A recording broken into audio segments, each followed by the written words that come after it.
Sa jeep na ako nag-ayos kasi super late na ako sa oras ng meetup namin ng mga friends ko. Antay ko muna kasi silang makadating sa meetup place namin bago ako nag-asikaso. Lapit lang naman kasi kami sa Naga, unlike sa kanila na taga Calabanga pa. Dati nga din naman ako kaagad.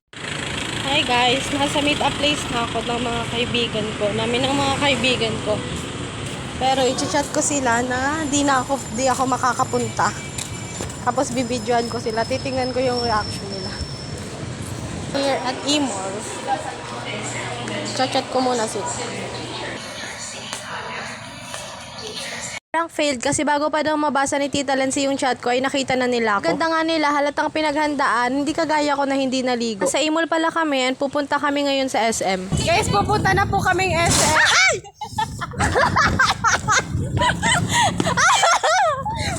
Clumsy for today's video! Maglalakad lang po kami papunta SM dahil mahirap lang kami. Palibos po. Palimos mo, ganitong outfit. Naglakad nga lang kami papunta sa SM kasi malapit lang naman kapag doon dumaan sa shortcut. After nun ay nakarating din naman kami kaagad. May sadya kasi si Ate Giselle dito sa SM. Ibilhan niya daw kasi kami ng tigay isang iPhone 15 Pro Max fully paid 1TB. Punta muna kami dyan sa arcade para maglibang. Nag-outfit check kami at tinang nyo naman yung isa naming kasama para magpa-fashion show sa Paris. Ito na lang ay palitan si Miss Heart Evangelista. Naglaro muna kami kasi inantay muna namin matapos yung nasa loob ng video. Okay. Si nga pala yung kasama ko, naghahanap po yan ng boyfriend. So ang standard niya ay dapat foreigner ka. Itong nilalaro ng mga friends ko, never pa talaga akong nakakuha dito. Kung ay may daya na to. Ano pala namin tong plinano last month pa. Kasi nga para to sa late birthday celebration ng isa naming friend na si Kit. Sabay gala na din. Buti nga this time natuloy na kasi puro lang kami plano hindi naman nangyayari. Nga kami ng isa, hindi kasama yung isa naming friend. Sanay na sila nag-chat na andun na sila sa meetup place tapos 9:30 ako dumating. Pero sa totoo talaga guys, 8 yung call time namin. Normal lang naman yun sa amin or baka ako lang. Nag-video okay nga din pala kami dyan, 100 pesos yung 1 hour. Gusto nyo nung mas matagal o mas maikling oras, kayo naman magde-decide. Super nag-enjoy nga kami dyan kasi ito mga kasama ko kasi guys ay magaganda ang boses. Pwede na sila maging singer. Ako kasi maganda lang. 11:55 na kami dyan nag-start kaya 12:55 kami natapos. Putol kasi baka makapiright. Punin nyo ang magpa-perform na isang singer. Mga singers sa lahat. Ay! Ay!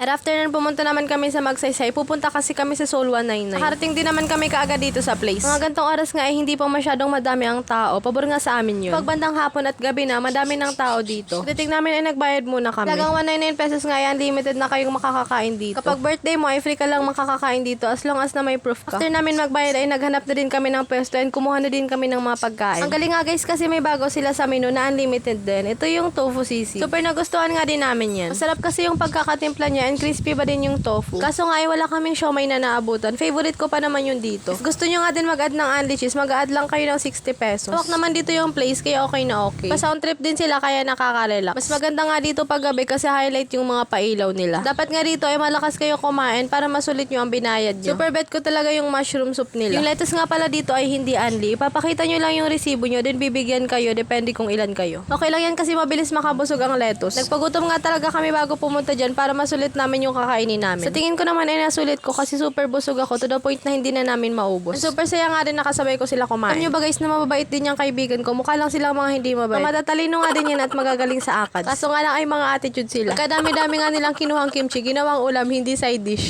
Hindi nyo ba nauubos ang pagkain nyo sa Samgyup? Ito, may bag para sa'yo. Kumuha ng tissue. Ilagay sa bag. Diretso.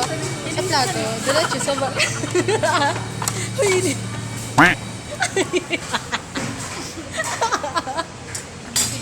hindi ka talaga rin mo. Huwag nyo sila papapasukin.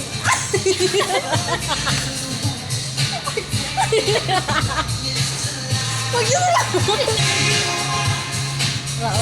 At after namin kumain, nag-tricycle naman kami papunta sa Robinsons. Punta kaming Robinson para hanapin ang ahas. Aray ko! Yes!